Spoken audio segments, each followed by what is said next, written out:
So let's work on the shopping list added component. In its template, I want to add a bootstrap row, and in there I want to have a column spanning the full width, like that.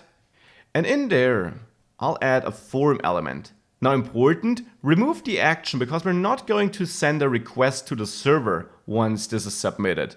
But we will have a look at submitting forms later in this course. We have a whole section about that, and that is when we will fill this form with more life. For now in this form I want to have a row, and this should now maybe have a width of only 5 on small devices. On very small devices it should span the full width, which is why I'm using the SM class here. And it should also have the form group bootstrap class attached to it, this div. And in here I'll have a label for the name of my item, so I'll say name here as a text, and I'll add an input of type text, that's correct, with ID name, so that this label refers to it.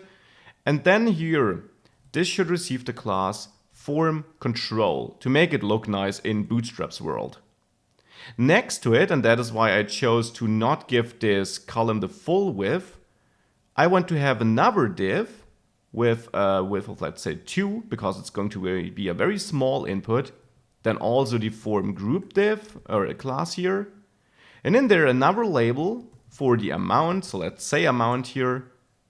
And then an input of type text here, or maybe even of type number to be honest, which gets the ID, amount, and then the class form control.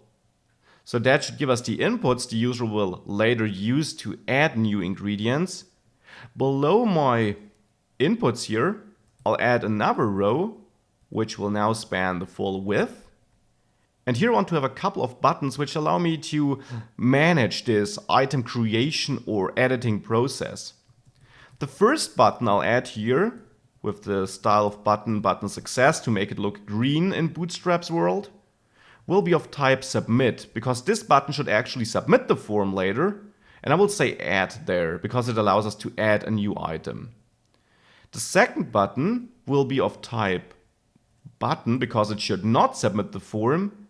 This button should simply delete the selected recipe ingredient, because later we will be able to click an ingredient, it will then be loaded into the input fields up here, and if we click delete, well, it simply will be removed. So delete item, or just delete maybe.